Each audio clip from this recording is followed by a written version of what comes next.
On s'intéresse à la fausse couche. Elle survient généralement dans les 5 premiers mois de gestation et constitue, sinon elle concerne 10 à 15% des grossesses. Ces causes peuvent être accidentelles, infectieuses et résulter, j'allais dire, d'une malformation. Et selon le cas, l'expulsion du fœtus peut nécessiter une hospitalisation ou une intervention chirurgicale. La fin spontanée d'une grossesse constitue forcément une épreuve parfois douloureuse pour les femmes et peut avoir des conséquences sur les plans physiologiques et psychologiques. Peut-on toujours expliquer une fausse couche? Pourquoi certaines femmes font des fausses couches à répétition? Et après une fausse couche, faut-il exercer une surveillance particulière lors de la grossesse qui suit? On a plusieurs questions, mais très peu de réponses. Docteur Komla Gossou, bonjour. Bonjour. Comment allez-vous? Ça va très bien, merci. Vous êtes médecin gynécologue, avec vous on va essayer de comprendre ce que c'est que la fausse couche, comment elle survient, pourquoi elle survient et quels sont évidemment les moyens de prévenir d'autres fausses couches à venir. La fausse couche, c'est quoi fondamentalement, docteur Gossou? Alors la fausse couche, c'est juste une grossesse qui n'évolue pas vers son terme. Donc la grossesse ne finit pas, elle s'arrête avant l'âge où le produit de conception est considéré comme viable. Donc selon l'Organisation mondiale de la santé, c'est 22 semaines, donc à peu près vers la fin du 5e mois de grossesse. Très bien. Parce qu'après la fin du 5e mois, on a beaucoup de chances de pouvoir récupérer le fœtus sur le plan international. D'accord. J'ai bien précisé, sur le plan international. D'accord. Donc, si je veux remettre la définition dans notre contexte, nous, on va parler de fausse couche jusqu'à la fin du 6e mois, au début du 6e mois. Donc, 28 semaines, parce qu'avant 28 semaines, on a très peu de réussite dans la récupération de ces fœtus. D'accord. On parle des causes qui peuvent être accidentelles ou infectieuses, c'est-à-dire? Alors, les fausses couches, elles sont catégorisées, en fait, et les causes suivent les différentes catégories. Donc, on a deux catégories de fausses couches. On a des fausses couches qu'on va appeler précoces et des fausses couches qu'on va appeler tardives. Et le délai de précocité est fixé au 3e mois. Donc, à partir de la fin du 3e mois, où le placenta est complètement formé, on parle de fausses couches tardives. Donc, les fausses couches précoces, c'est dès les premières semaines jusqu'à la fin du 3e mois. Et après le 3e mois, c'est les fausses couches tardives. Donc, les deux catégories n'ont pas les mêmes genres de causes. Quand on prend les fausses couches précoces, les très précoces sont souvent liées à des anomalies chromosomiques. Donc, c'est la constitution même de l'embryon sur le plan génétique qui est en cause souvent. Donc, une grossesse qui, au bout des 2 premières semaines de retard après la grossesse, se met à signaler des signes d'arrêt, on n'a pas vraiment d'espoir. On est presque sûr qu'elle va s'arrêter parce que le produit de conception est de mauvaise qualité. Plus tard, c'est souvent des facteurs de plusieurs ordres.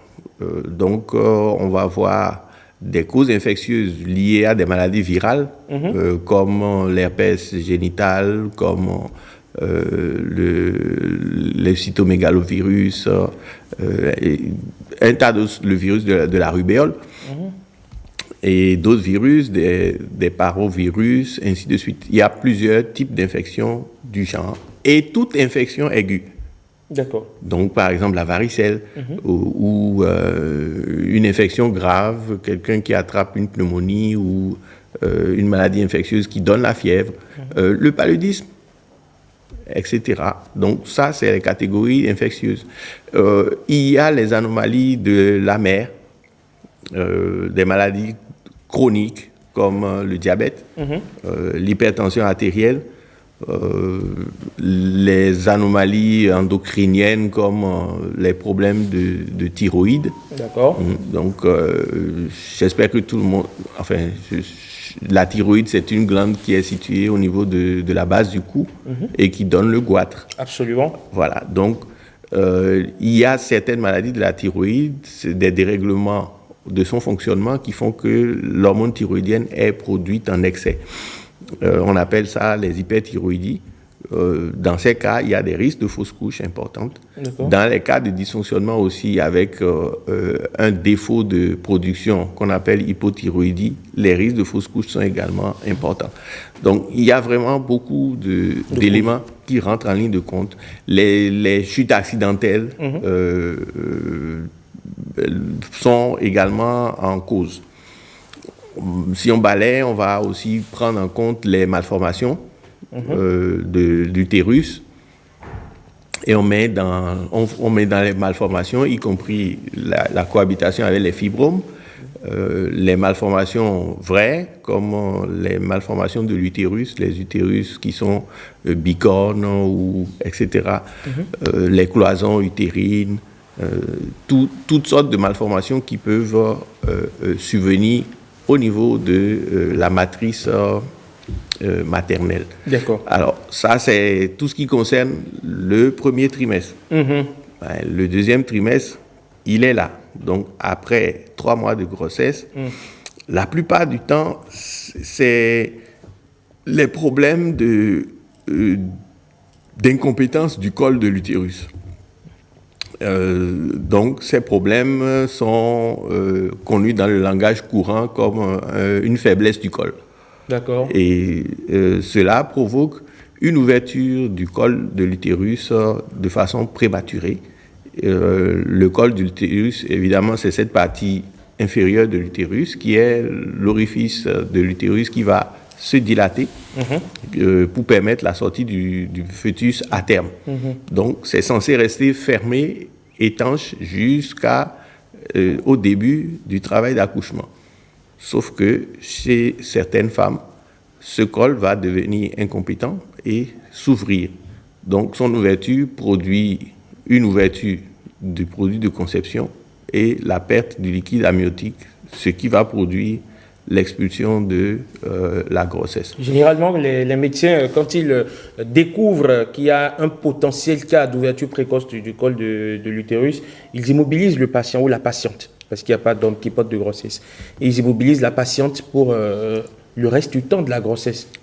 Alors oui, l'immobilisation fait partie des éléments de soins les plus importants, mais il y a aussi des soins complémentaires que l'on appelle le cerclage. C'est une intervention chirurgicale qui consiste à faufiler le col de l'utérus avec un fil de suture approprié ou un matériel de sécurisation de son ouverture, ce qui permet de garantir un peu plus la résistance au long terme. Voilà. Maintenant, il y a aussi la nature multiple des grossesses qui est un facteur de risque de fausse couche. D'accord. Donc, les grossesses avec 2 et plus de fœtus, qu'elles soient gémellaires, trimellaires, quadruplés, quintuplés, ainsi de suite, ce sont des grossesses qui ont un potentiel d'arrêt spontané plus élevé que des grossesses uniques. D'accord. Alors, docteur, est-ce qu'on peut toujours expliquer une fausse couche? Évidemment pas. Parce qu'il faut il faut retracer la cause pour pouvoir dire. Alors, il n'est pas évident de faire le diagnostic de toutes les pathologies qu'il y a. Déjà, les anomalies chromosomiques sont des choses qu'on ne va pas retrouver dans la pratique. Parce que pour les rechercher, il faut se baser sur des laboratoires de cytogénétique qui sont des laboratoires souvent de recherche, qui ne sont pas des laboratoires affiliés au contexte clinique souvent. D'accord. Donc, et les fausses couches se produisant très tôt, le produit de conception est rarement retrouvé pour aller se faire analyser. Par contre, pour les autres cas, les cas d'infection, la recherche au laboratoire des virus qu'on connaît peut s'avérer positive. Dans ces cas-là, globalement, on n'a pas souvent de thérapeutique non plus adaptée au traitement des virus, puisque ce n'est pas des micro-organismes qui sont si accessibles que ça aux soins.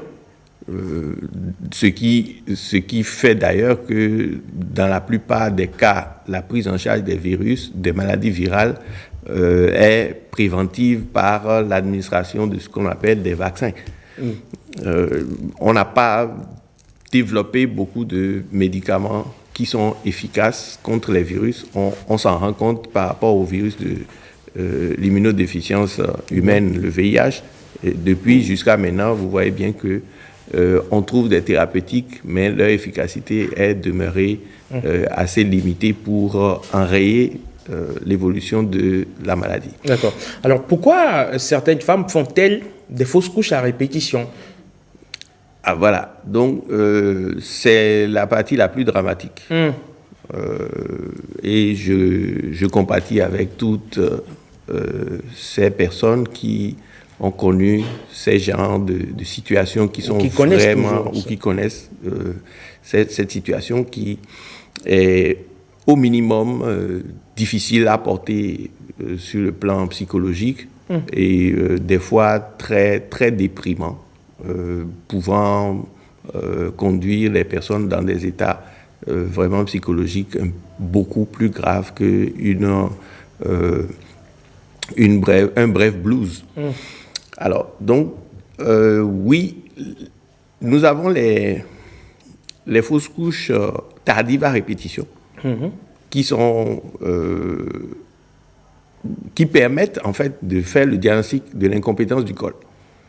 Parce que souvent, on n'a pas le temps de découvrir l'incompétence du col avant la première fausse couche. D'accord.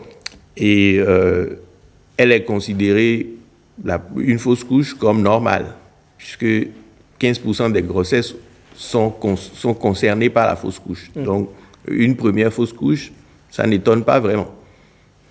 Ça fait plus d'une personne. Vu du contexte clinique. Hein? Du contexte clinique, si ça fait plus d'une... Du contexte du patient, première ou pas première, c'est choquant. Oui, mais on va pas arrêter le cours de la vie matrimoniale pour une fausse couche. On ne va pas alarmer toute la terre pour ça, puisque c'est un phénomène naturel qui se produit assez souvent.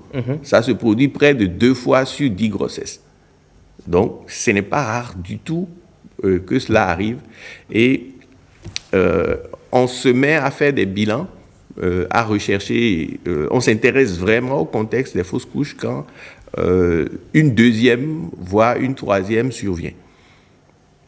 Donc, on définit les fausses couches à répétition comme la survenue de plus de 2 fausses couches consécutives. Et je dis bien consécutives. Il faut qu'une survienne et l'autre la suit. Parce qu'on peut avoir une fausse couche, une grossesse qui va à terme, une autre fausse couche, on ne s'en inquiétera pas plus. D'accord. Donc, dans ces conditions, souvent, on a besoin de faire un cerclage pour résoudre ce problème. Mais il y a certaines personnes dont est-ce que je vais dire, je cherche mes mots, l'incompétence du col est si importante que le cerclage ne réussit pas. D'accord. Alors, souvent, c'est des cas où il y a une association entre l'incompétence du col et une anomalie de l'utérus qu'on appelle l'hypotrophie utérine. Donc, le développement du corps utérin est faible par rapport à ce qui est optimal pour faire développer une grossesse jusqu'à terme. Donc, la conjonction des 2 éléments fait que pendant 2, 3, 4 grossesses, à un moment donné, l'utérus n'arrivera pas à se développer. Et c'est bien au-delà de ces expériences que finalement, une grossesse va pouvoir tenir et aller à terme. Donc, ça donne l'impression que les cliniciens sont incompétents ou qu'ils n'ont pas de prise sur l'affaire. Mais globalement, ce qui doit être fait a été fait souvent. Et dans ces cas, justement, on est mal placé pour réconforter les patientes et les rassurer sur le fait qu'une autre expérience pourra mieux se passer. Alors, docteur Agosso, tout en préservant bien sûr le secret médical, est-ce que vous pouvez nous dire si vous recevez la plupart du temps des patients, aussi des patientes qui sont régulièrement victimes de fausses couches viennent consulter chez vous?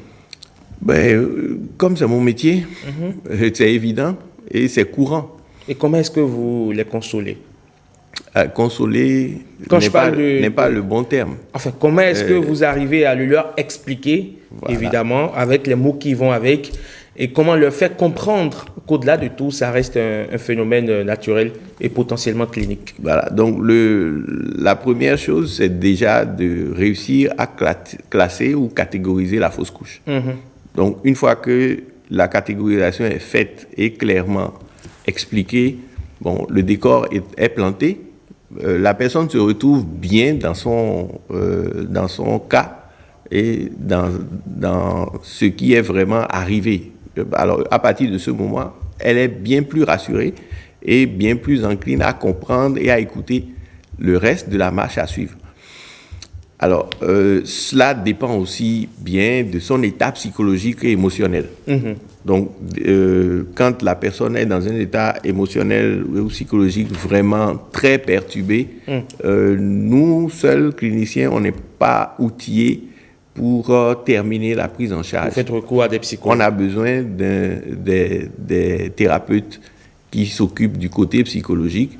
Donc, on s'assure de leur concours, ce qui ne passe pas bien souvent dans la population non plus. Donc, j'en profite pour rappeler à nos concitoyennes et à nos concitoyens que la psychologie et la psychiatrie font partie intégrante des soins. La détresse émotionnelle, la détresse mentale sont également des facteurs importants à résoudre. Lorsqu'ils ne sont pas résolus, le côté physique peut en pâtir et en pâtit souvent parce qu'on n'est pas assez observant, on n'est pas assez calme pour faire fonctionner les soins médicaux. Alors, est-ce qu'il faut exercer une surveillance particulière lorsqu'une femme a été déjà victime de fausses couches, évidemment dans la consultation, lorsqu'elle souhaite connaître la maternité, qu'elle a connu une première fausse couche, est-ce qu'elle doit prendre des dispositions particulières pour éviter la survenue d'une autre fausse couche? Alors, lorsqu'il y a eu une fausse couche, ce qu'il ne faut surtout pas faire, c'est de tomber enceinte immédiatement après, toute seule, sans faire un tour, voir un médecin. D'accord. Surtout un gynécologue. C'est mieux parce que un petit bilan de débrouillage peut permettre de retrouver une cause immédiate qu'on peut traiter. Et le contexte peut permettre déjà de savoir que c'est une incompétence du col, ou bien qu'il y a une infection, ou bien qu'il y a des fibromes, ou il y a une situation évidente que l'on peut déjà mettre en évidence. Alors, ce qui permet donc de prendre des mesures de façon claire pour essayer d'endiguer le risque pour la prochaine grossesse. Globalement, il y a de meilleures chances pour la grossesse suivante, et la grossesse suivante est donc une grossesse qui est, je ne vais pas dire mieux suivie, mais plutôt particulièrement suivie. Il y a un œil plus acéré sur le déploiement de l'arsenal paraclinique, donc tout ce qui est analyse, échographie et surveillance biologique de la grossesse. ce qui permet donc d'anticiper et de voir venir. On a aussi la possibilité d'ajouter des traitements d'appoint, parce que on n'a pas abordé une des causes qui peut être hormonale. Les déficits hormonaux en progestérone, l'hormone de la grossesse, sont des raisons importantes qui font que le premier trimestre peut être également écourté pendant le développement de la grossesse et donner lieu à une fausse couche. Donc, on peut ajouter ou avoir besoin d'ajouter de la progestérone en traitement externe, soit par voie orale, soit par voie vaginale, pour renforcer le climat hormonal de la grossesse, ce qui permet de passer le cap avant que le placenta ne prenne le relais. D'accord. Alors, docteur, dans certains cas, évidemment, passé généralement ce premier trimestre, lorsque le fœtus, je vais dire, perd la vie, je ne sais pas comment je pourrais le dire, mais je le dis de cette façon, lorsque le fœtus perd la vie, il y a des dispositions particulières à prendre, évidemment, pour permettre à la patiente de recouvrer la plénitude de ses moyens. Qu'est-ce qu'on fait dans ce sens? Une intervention? Comment est-ce qu'on retire le fœtus? Comment est-ce que ça se passe? Alors, cela m'amène à recatégoriser les fausses couches. Il y a les fausses couches qu'on va dire complètes. Donc, la menace se termine par l'évacuation complète du produit de conception. Donc, dans ces cas-là, il n'y a rien à faire de particulier puisque tout le produit a été évacué. L'échographie permet de contrôler la vacuité de l'utérus. Il y a les fausses couches incomplètes où le produit de conception est évacué partiellement. Donc, il reste des débris ovulaires dans la cavité utérine. Ça peut être des débris embryonnaires et trophoblastiques, donc un peu d'embryon, un peu de futur placenta, ou bien ça peut être une rétention du placenta parce que la grossesse a déjà plus de 12 semaines d'aménorrhée et que le placenta est déjà individualisé. Dans ce cas, comment est-ce que vous faites? Donc, dans ces cas-là, on utilise une méthode d'évacuation qui consiste à faire ce qu'on appelle un curettage de l'utérus par aujourd'hui des moyens qu'on appelle l'aspiration. D'accord. À l'époque, on utilisait des curettes, c'est des instruments qui ressemblaient à des cuillères. D'accord, qu'on introduit par le col de l'utérus pour racler le contenu utérin.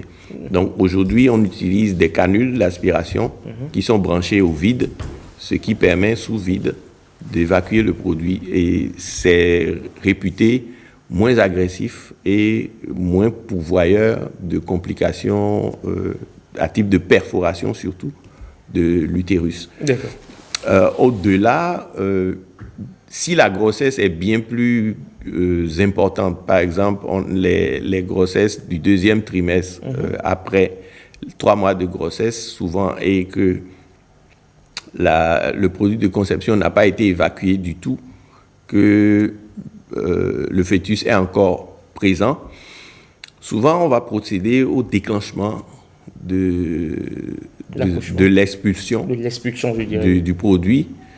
Et ça va se passer comme un accouchement. Mais ce n'est pas... Souvent, ce n'est pas si long qu'un accouchement. Mais ça suit à peu près les mêmes étapes, sauf que le fœtus étant de petite taille, c'est bien plus simple à se produire. Les difficultés extrêmes se posent avec les contextes compliqués par la présence de fibromes, par exemple, quand on a des fibromes très importants ou bien des fibromes en position vicieuse qui sont positionnés entre le col et le produit de conception, par exemple, qu'on appelle des fibromes prévia. D'accord. Ou bien lorsque la femme a bénéficié déjà de plusieurs interventions chirurgicales de type césarienne ou de myomectomie, donc d'ablation de fibromes avec ouverture de l'utérus. L'utérus est plus fragile. Et donc, l'induction de contraction utérine devient une chose redoutée parce que l'utérus pourrait se rompre. Donc, dans ces cas, on pourrait avoir besoin de faire une chirurgie bien plus agressive du type césarienne pour pouvoir enlever le produit de conception. Donc là, ce n'est pas une expulsion, mais c'est une évacuation par voie chirurgicale. Donc on ouvre carrément comme on fait une césarienne et on va chercher vider l'utérus. D'accord. Alors, docteur, pour finir, est-ce qu'une femme qui a connu plusieurs fausses couches ou qui connaît plusieurs fausses couches à répétition devrait-elle renoncer à la maternité? Sacrée question. C'est une sacrée question, mais on ne peut pas dire à une femme de renoncer à la maternité. C'est insoutenable. Donc, son désir de maternité... Mais c'est parfois objectif dans la réflexion. Non, parce que de toutes les façons, en dehors des cas vraiment extrêmes, il y a toujours la possibilité que la grossesse suivante puisse se poursuivre correctement. D'accord. Et il peut y avoir des limites techniques. Par exemple, les femmes qui ont des échecs de cerclage, peut-être que le praticien précédent n'est pas assez compétent pour faire ce cerclage. Donc, changer de praticien pour faire un cerclage, c'est aussi important s'il y a un échec successif de cerclage. D'accord. Donc, on a toujours une lueur d'espoir pour aboutir et je peux l'attester de par mon expérience que c'est réel quand même. Très bien. Alors, il y a une pensée fortement répandue qui estime que c'est Dieu qui donne la vie. Si on va dire, on extrapole les limites de ce que peut appeler la raison cartésienne, il y a une raison, je vais dire, spirituelle, une raison supra qui peut nous permettre de continuer à y croire forcément. Et surtout pour ces femmes, on a tous ce matin une pensée pour ces femmes-là qui ont un désir ardent de maternité et qui malheureusement se heurtent à des fausses couches à répétition. On leur souhaite beaucoup de courage, on leur souhaite beaucoup de force. Ce sont des épreuves de la vie. Il est dit que la vie ne sera jamais facile. C'est ce qu'on nous a dit. Merci beaucoup, docteur Agosso. Vous êtes médecin gynécologue. Merci de nous avoir éclairé sur les fausses couches. Vous avez essayé de nous expliquer pourquoi la survenue d'une fausse couche, comment surmonter et comment préparer, évidemment, la prochaine grossesse. Vous passez une excellente journée du mardi. Merci beaucoup. Et au plaisir de vous retrouver ici pour une prochaine fois. Pourquoi pas pour continuer par évoquer d'autres pathologies. 5 sur 7 matin, nous allons continuer tout à l'heure, mais avant une petite pause va s'imposer le temps pour nous de retrouver la suite de cette émission. On vous parlera évidemment de toilettes, on vous parlera également de cancer de la prostate. C'est le mois de novembre et novembre a une coloration bleue comme octobre qui a une coloration rose. Sauf que novembre bleu n'est pas aussi ostentatoire que octobre rose. À la limite, tout le monde s'en fout, personne n'en parle. C'est aussi ça aussi, la conception qu'on a des hommes. Ils sont forts, on n'a pas besoin que le monde s'attarde sur eux. À tout de suite.